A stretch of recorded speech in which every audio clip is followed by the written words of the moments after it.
안녕하세요. 축구 전문 기자 한준입니다. 손흥민 선수가 2023-2024 시즌 프리미어리그 4라운드 버니와의 원정 경기에서 올 시즌 가장 먼저 프리미어리그 무대에서 해트트릭을 기록한 선수가 되면서 다시금 기대감과 관심이 높아지고 있습니다. 영국 현지에서도 이 손흥민 선수의 활약과 더불어 토트넘 허스퍼가 엔지 포스테코글루 감독과 함께 매력적인 공격 축구로 돌풍을 일으키고 있는 것에 집중 조명하고 있는데요. 영국 신문과 언론의 반응 어땠는지 손흥민 선수의 해트트릭 활약에 대한 현지 반응 지금부터 총정리하고요. 그 이후 비하인드 스토리까지 전해드리도록 하겠습니다. 우선 손흥민 선수의 활약으로 인해 현재 영국 언론이 가장 주목하고 있는 것은 토트넘의 프랜차이즈 스타이자 에이스였고 또 실질적으로 위고 요리스가 떠날 것이 확실시되면서 차기 주장으로 여겨졌던 해리 케인 선수의 공백이 없었다. 그 공백을 손흥민 선수가 메웠다라는 것인데요. 지난 시즌 득점왕이 이제 홀란 선수였고 그 홀란 선수를 좀 그나마 좀 출격했던 선수가 케인 선수였잖아요. 그 케인이 떠나면서 홀란의 득점왕 경쟁 독주가 이어지지 않을까 싶었는데 물론 아직 격차는 있지만 그 직전 시즌 득점왕이었던 손흥민 선수가 이제 홀란과 프리미어리그 득점왕 경쟁도 할 수 있지 않느냐 이런 그 얘기들도 나오고 있습니다. 우선 손흥민 선수가 이번 번리와의 경기에서 프리미어리그 개인 통산 4호 해트트릭을 기록했는데요. 통계 매체 옵타의 기록에 따르면 손흥민 선수가 이 4번의 해트트릭을 모두 다른 경기장에서 기록을 했다라고 소개했는데 여기서 또 하나 간과할 수 없는 흥미로운 기록이 손흥민 선수의 이제 프리미어리그 첫 번째 1호 해트트릭이 2020년 9월 사우샘프턴과의 원정 경기에서 4골을 넣었던 거잖아요. 그 경기를 시작으로 이제 2020-2021 시즌, 2021-2022 시즌의 에스턴 빌라 원정, 그리고 2022-2023 시즌 레스터 시티와의 홈 경기, 그리고 올 시즌이죠. 2023-2024 시즌 번리전 원정 경기까지 4시즌을 연속으로 해트트릭을 달성한 선수가 된 겁니다. 공격수들에게도 해트트릭이 쉽지 않은 기록인데 이걸 4시즌 연속 꾸준히 기록하고 있다는 것은 결국에는 손흥민 선수가 이제 득점에 대한 포텐이 터지기 시작했던 2020년부터 현재까지 이제 꾸준하게 정말 일관성 있게 이 모습을 보이고 있다라는 그런 진기록을 만든 것인데요. 손흥민 선수가 이제 올 시즌에 최초의 해트트릭을 기록한 선수가 됐지만 공교롭게도 이 같은 날 열린 경기들에서 다른 해트트릭 기록 선수들도 나왔습니다. 맨시티의 홀란 선수도 이제 해트트릭을 기록을 했고 브라이튼의 에반 퍼거슨 선수도 해트트릭을 기록을 했어요. 그러면서 같은 날 무려 3명의 선수가 해트트릭을 기록한 게 1995년 이후 처음일 정도로 정말 기이한 기록이 나왔는데요. 그 당시에는 로비 파울러, 앨런 시어러, 토니 예보아가 기록을 했었고 정말 마법 같은 일이 이날 이뤄졌다라고 이야기를 했는데 그 중심에는 역시 가장 먼저 해트트릭을 기록한 손흥민 선수가 있었고 그 옆에 양옆에 에반 퍼거슨과 홀란 선수를 배치하는 그런 모습이 있었습니다. 해트트릭 기록 전에도 3골을 기록하면서 득점 선두에 올라있던 엘링 홀란이 6골로 득점왕 타이틀을 좀 방어하는 것이 유력한 위치를 차지하고 있고 에반 퍼거슨도 해트트릭을 기록을 하면서 시즌 4호 골로 공동 득점 2위입니다. 브렌트포드의 브라이언 음베모도 4골을 기록 중이고 손흥민 선수가 3라운드까지 득점이 없다가 이번 4라운드에 해트트릭을 기록을 하면서 단숨에 득점 순위권 공동 4위로 이름을 올렸는데요. 지금과 같은 페이스가 또 이어진다면 이 경기력이 이어진다면 충분히 이제 홀란 선수와 전 득점왕 출신으로서 함께 경쟁할 수 있지 않을까. 토트넘의 팬미디어인 호스퍼 릴레이티드 역시 손흥민 선수가 다시 자신의 골든부트 득점왕 트로피를 되찾고 싶어 한다라는 게시물을 올리기도 했는데요. 사실 지난 초반 3경기에서 손흥민 선수가 득점하지 못했던 배경에는 역할적인 문제가 있었죠. 왼쪽 윙포워드로 출전을 했는데 이 포스테코글루 감독 체제에서 왼쪽 윙포워드는 가운데로 접고 들어오면서 슈팅하는 기회를 모색하기보다는 사이드라인에서 좀 넓게 벌려서 움직이면서 사이 공간을 만들어주고 그 사이 공간으로 메잘라라든지 혹은 풀백들이 들어와서 플레이할 수 있도록 연계 플레이를 하고 밀어주는 조력자 역할을 하게 됩니다. 그러다 보니까 손흥민 선수의 장기인 슈팅이 잘 나오기가 어려웠는데 이런 전술 구조 안에서 손흥민 선수가 9번 스트라이커 자리로 올라가고 다른 선수가 윙어 역할을 맡아주니까 오히려 그 윙어가 만든 공간과 또 그 사이로 들어오는 동료 선수들의 움직임을 통해 손흥민 선수가 수비의 견제를 좀 떨쳐내고 문전 위험 지역에서 슈팅을 많이 기록할 수 있게 된 것이죠. 손흥민 선수가 윙포워드로 출전했던 초반 3경기에서는 전체 기록이 슈팅 3개에 기대 득점값이 0.3골에 불과했는데 스트라이커로 선발 출전했던 이번 번리전 한 경기만에 앞선 3경기에 기록한 5개의 슈팅을 모두 기록했고 그 슈팅 모두가 골대 안으로 향했고요. 그리고 3골이 됐고 기대 득점이 1.1골로 최소한 1골을 넣을 수 있는 기회가 주어진 것입니다. 이전 경기에서는 분명한 기회가 주어지지도 않았고 슈팅도 하기 어려웠는데 이번에는 분명한 기회도 있었고 슈팅도 했고 또 분명하지 않은 기회, 좀 어려운 기회에서도 손흥민 선수가 또 기대 득점을 초월하는 득점력을 갖고 있다 보니까 해트트릭 해트트릭이 나온 것이고 이런 역할들을 시즌 중에 계속해 보인다면 계속 이런 역할들을 맡는다면 충분히 물론 이제 혼란이 맨시티의 팀 전력이라든지 뭐 객관적인 뭐 그런 상황을 봤을 때도 훨씬 좀 유리한 건 맞지만 손흥민 선수가 좀 경쟁할 수 있는 득점왕 타이틀 경쟁을 조금 뜨겁게 만들 수 있는 선수가 될 수 있다. 무엇보다 토트넘 허스퍼 같은 경우에는 프리미어리그만 집중할 수 있는 상황이라는 점을 봤을 때는 체력적인 면이라든지 일정적인 면에서도 충분히 토트넘이 리그 성적뿐 아니라 손흥민 선수의 득점왕 경쟁에도 조금 힘을 실을 수 있는 그런 상황이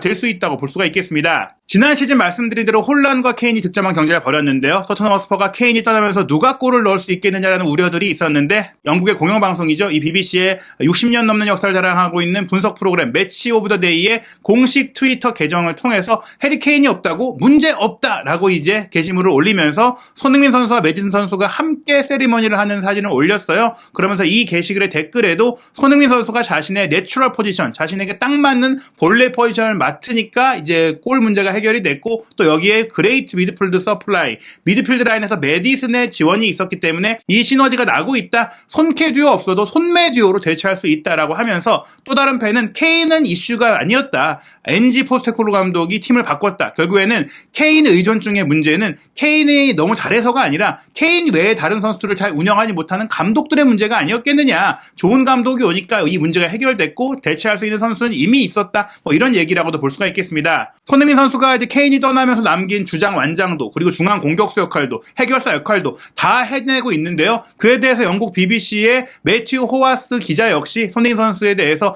해트트릭 히어로인 것은 물론이고 경기장 안과 밖에서 귀감이 되는 리더다라고 소개를 했습니다. 그러면서 서두에 이 기사에서 이렇게 표현을 해요. 지난달 해리 케인이 떠난 이후에 토트넘 팬들이 골이 어디서 나올지 궁금해했다면 이제는 그 답을 알 수 있을 것이다. 사실 2021-2022 시즌에도 손흥민 선수가 케인과 함께 뛰면서 케인의 어시스트를 받아서 득점왕을 차지했던 바가 있었잖아요. 이미 손흥민 선수는 케인이 어떤 이유로든 폼이 떨어졌거나 부상이거나 팀에서 뭔가 역할을 하기 어려울 때 최전선에 나서서 골을 넣고 팀을 이끌어가던 선수였었고 손캐듀오가 작동할 때도 서로 함께 좀 시너지를 내는 과정에서 골을 넣는 역할을 더 잘했던 선수이기도 합니다. 그런데 그 역할이 케인이 있기 때문에 제대로 빛을 발하지 못했었는데 오히려 지금은 케인 선수가 떠나면서 손흥민 선수가 조금 더 편하고 자유롭고 주도적으로 이런 역할들을 할 수 있지 않겠느냐. 여기에 사실 손흥민 선수도 케인의 어시스트가 좋았기 때문에 골을 넣었던 부분들도 있지만 충분히 그런 역할을 할 수 있는 다른 동료들도 있고 그런 전술적인 구조를 만들어주고 있는 포스테코글루 감독이 있기 때문에 이제는 손흥민 선수가 정말로 본인의 득점력을 극대화할 수 있는 시즌을 만들 수 있지 않겠느냐. 이런 기대감들이 영국 언론의 논평에서도 나오고 있는 것인데요.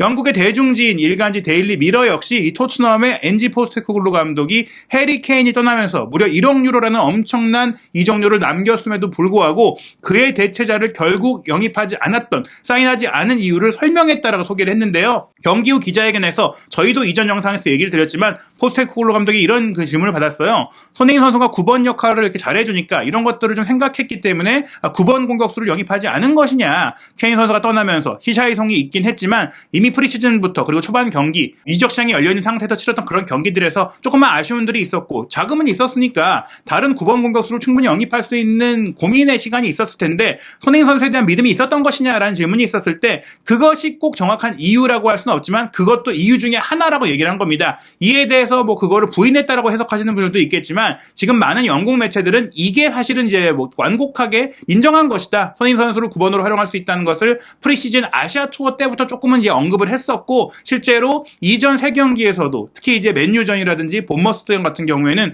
후반전에 히샤이송을 빼면서 손흥민 선수를 9번 자리에 올렸으면서 경기력이 개선되는 것들을 확인을 했고 그런 다음에 이번 경기에 전격 선발 출전을 시킨 이후 조금 더 나아진 경기력과 확실히 좋아졌던 결정력을 확인했고 이 과정 속에서 오른쪽 윙포워드인 브레넌 존슨을 영입하면서 이적 시장을 마감한 것은 손흥민 선수를 주전 9번 공격수로 삼겠다라는 의지를 보인 것이고 히샬리송은 앞으로 손흥민 선수의 이제 로테이션 자원 정도 교체 자원 정도로 쓰이지 않겠느냐라는 것을 암시했다라고 볼 수 있겠습니다. 그렇기 때문에 영국 언론도 케인 선수의 대체자는 손흥민이다. 앞으로 케인의 역할, 즉 9번과 10번을 오가는 전방에서 리더십도 발휘하고 골도 넣고 어시스트도 하고 전반적으로 팀의 에이스 역할을 맡는 것은 손흥민 선수가 될 것이다라는 것을 이야기하는 것입니다. 이에 대해서는 영국 정론지인 텔레그래프도 일요일판 신문, 지면신문에서 같은 내용을 소개했는데요. 일단 스포츠의 일면은 해트트릭 히어로스라고 앞서 설명드린 홀란, 손흥민, 퍼거슨 이 3명의 사진을 크게 실었고요. 토트넘에 대해서는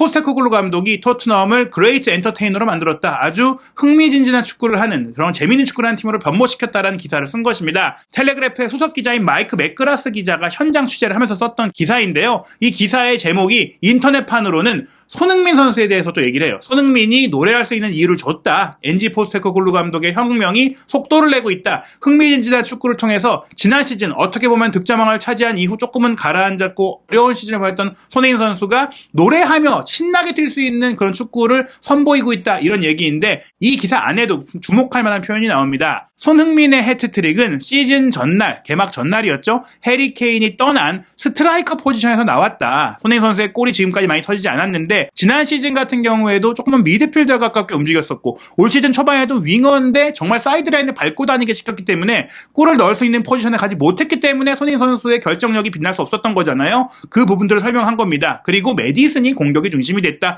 메디슨이 그걸 풀어주는 역할들. 손흥민 선수에게 지난 시즌에도 맡겼고 초반에도 맡겼던 그 조력자 역할들을 메디슨이 해주니까 손흥민 선수가 골을 넣을 수 있다는 것이고요. 그렇기 때문에 손흥민이 케인의 위치에서 플레이할 수 있는 그 능력은 토트넘이 9번 선수 영입을 공략하지 않은 이유 중에 하나였다라고 텔레그래프도 그 인터뷰를 해석한 거예요. 포스테코글루 감독이 직접 그 이유 중 하나라고 말하기도 했고요. 그러면서 저는 팀이 어떤 모습이었으면 좋겠는지 머릿속에 그림을 그리고 있습니다. 그리고 여전히 우리는 빌딩 중 팀을 만들어가는 중인데요. 눈앞에 있는 것도 소홀히 하지 않고 조각을 맞춰 나가고 있습니다. 특히 손흥민 선수는 중앙이든 측면이든 어떤 시스템에서든 활약할 수 있는 모든 특성을 갖추고 있습니다. 즉 손흥민 선수는 전술에 따라서 어떤 역할도 할 수 있고 모든 전술을 소화할 수 있고 정말 올라운드 플레이어다. 정말 전술을 타지 않는 선수다라는 것인데 다만 손흥민 선수의 이 능력이라는 것은 결국에는 이제 어떤 면을 극대화할 것이냐. 케인의 역할을 그대로도 할 수 있는 그 정도의 클래스다. 이게 중요한 것 같습니다. 포스테코글루 감독이 손흥민 선수를 조력자로만 쓰는 거 아니냐, 미끼로만 쓰는 거 아니냐 우려했던 분들도 많은 것 같은데 사실 실질적으로 히샬성 영입에 굉장히 큰 돈을 투자했던 토트넘이고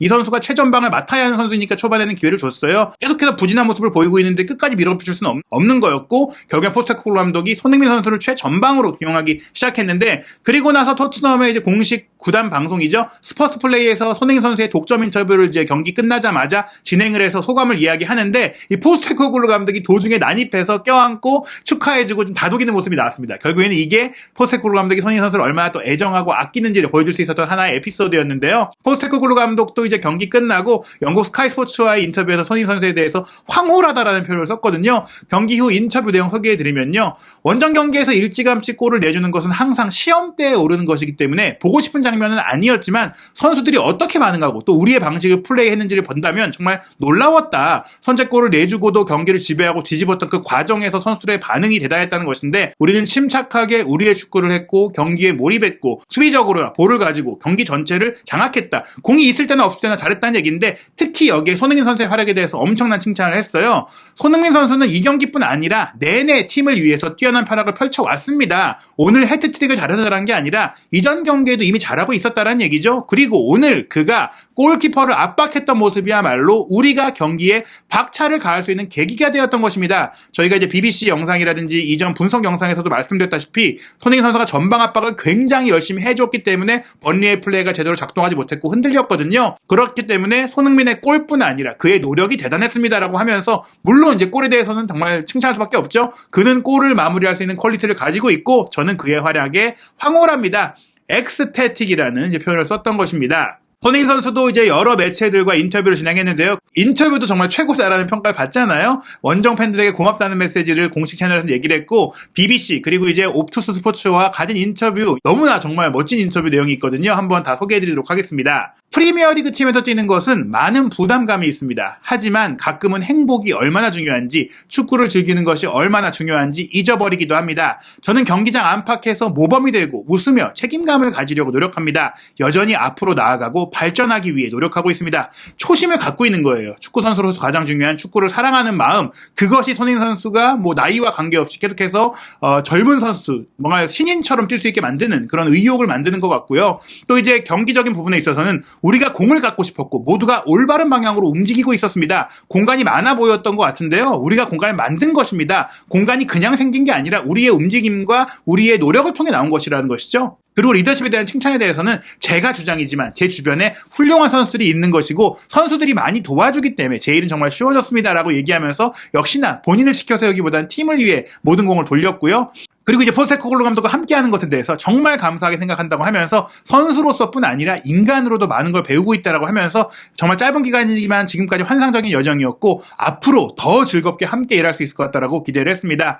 인간적으로나 감독으로서나 많은 정보, 좋은 정보를 주고 있기 때문에 감독님의 요구에 대해서 무엇이든지 따를 것이라고 했고 선수들도 책임감을 갖고 감독님을 기쁘게 하고 또 클럽을 발전시키기 위해 노력해야 된다면서 헌신하겠다라고 이야기를 했습니다. 손흥민 선수가 이렇게 감독과의 관계만 좋은 게 아니죠. 새로 합류한 선수들 지금 새롭게 변화해 가고 있는 리빌딩된 토트넘의 중심 역할을 하고 있는데 특히 부주장으로 선임됐고 현재 케인이 떠난 이후 손흥민 선수 최고의 파트너로 꼽히고 있는 토트넘의 새로운 10번 메디슨과의 관계가 조명되고 있는데요. 손흥민 선수의 매치볼을 경기 끝나고 나서 메디슨이 뺏어가서 밖으로 차버리려고 하는 이 장난치는 모습도 화제가 됐는데 손흥민 선수가 이제 좀 동생인 선수다 보니까 조금 가볍게 웃어 넘기는 그런 모습도 있었고 로메로랑도 함께 기뻐하고 또 비카리아 골키퍼랑도 껴안고 새로운 선수들과 빠르게 녹아들어서 이제 새로운 문화를 만들어가는 모습도 인상적이었습니다. 특히 이제 손케 듀오가 해체됐고 손케 쿨트리오에서도 쿨루세스키 선수가 조금 아쉬운 상태에서 새로운 조합 지금 이제 솔로몬 메디슨과의 합이 굉장히 좋잖아요. 메디슨이 이번 경기에서 손흥민 선수에게 2개 어시스트를 기록했기 때문에 토트넘의 뉴 듀오라고 또 평가를 받았는데 다트 세레머니를 함께하고 있는 메디슨과 손흥민의 조합에 대해서도 많은 그 조명이 되고 있어요. 패스맵을 보시면 손흥민 선수가 최전방에 있고 왼쪽 하프 스페이스에 메디슨, 왼쪽 사이드에 이제 솔로몬 이 선수들이 오른쪽으로 조금 치우쳐서 움직이는 손흥민 선수와 연계하면서 공을 밀어주고 공간을 만들어주고 있거든요. 오른쪽에 크루셉스키가 조금은 아쉬운데 이 위치에도 브레넌 존슨이 합류를 했기 때문에 더욱더 풍성해질 공격 라인 손케 듀오 하나에 집중했던 토트넘의 공격이 아닌 솔로몬도 주고 메디슨도 주고 클루셉스키도 주고 브레넌 존슨도 주고 포로도 주고 많은 선수들의 조력을 받을 수 있는 손흥민 선수의 활약이 되고 있습니다. 케인이 떠난 상황 속에서 손흥민, 메디슨, 로메로가 주장, 부주장이 됐는데 이들이 모두 득점을 했다라는 것에 대해서도 토트넘 공식 채널에서 조명을 했고 그 중에서도 72분 동안 5번의 슈팅을 때리고 3골을 넣은 손흥민 선수에 대해서 이제 리딩의 귀감이다. 주장이 솔선수범하는 모습. 일단 활약을 잘 해줘야 말을 따르죠. 좋은 성격을 갖고 있고 잘 다독이고 경기장 밖에서의 생활을 잘해도 경기를 못하면 위신이 안 서는데 이 경기까지 잘해주는 손흥민 선수의 모습입니다. 우리는 여전히 만들어지고 있다라고 토트넘 공식 채널도 기대감을 표했는데요. 여기서 중요한 게 포로 선수죠. 오른쪽 풀백인 포로 선수가 3백이 아닌 상태에서 어떻게 활용될 수 있을까 싶었는데 포스테코글루 감독의 축구에서 이 오른쪽 풀백인 포로가 공격수도 되고 윙어도 되고 미드필더도 되는 활약 속에서 맹활약을 펼치고 있고 왼쪽 풀백인 우도기도 마찬가지예요. 3백의 윙백만 되는 선수가 아니냐 싶었는데 공격 가담은 당연히 잘해주고 있고 수비까지 잘 커버를 해주면서 경합 승리도 8회나 기록을 했고 어시스트 1개 기록했거든요. 이 우도기도 또 다른 최고의 활약을 펼친 선수였다라고 토트넘 공식 채널에서 소개하기도 했는데 포로, 우도기, 메디슨, 솔로몬 다 손흥민 선수를 도와주고 있기 때문에 정말 손흥민 선수가 올 시즌 프리미어리그 득점왕을 깜짝 다시 한번 노릴 수 있는 기회가 되지 않을까 싶습니다. 게다가 손흥민 선수에게 조금 이제 어려운 부분들이 A매치 데이마다 아시아를 가야 했던 그런 좀 피로감인데요. 다행히 9월 A매치 일정은 한국 대표팀이 영국에 와서 경기를 합니다. 9월 8일 금요일 새벽 3시 45분에는 웨일즈의 카디프 스타디움에서 한국 대 웨일스의 경기가 있고요. 9월 13일 수요일 새벽 1시 30분에는 뉴캐슬 세인트 제임스 파크에서 한국과 사우디의 경기가 있습니다. 이 부분은 분명히 손흥민 선수가 이동 거리도 짧고 시차의 필요도 없이 A매치 데이를 치르고 이제 9월에 있을 다른 프리미어리그 경기를 치를 수 있게 됐는데요. 9월 16일 토요일 밤 11시 셰필드 유나이티드와의 경기에서 손흥민 선수가 또 한 번 골을 노리면서 토트넘의 연승을 이끌기를 기대해 보고요. 또 9월 24일 밤 10시 아스널과의 북런던 더비, 10월 1일 새벽 1시 30분 리버풀과의 홈 경기 이 빅매치까지도 포스테코글루 감독의 축구가 통하고 또 손흥민 선수의 프리미어리그 득점왕 도전을 위한 멋진 골이 터질 수 있을지 한준TV에서 토트넘 허스퍼와 손흥민 선수의 멋진 도전 최신 소식 확인하시기 바랍니다.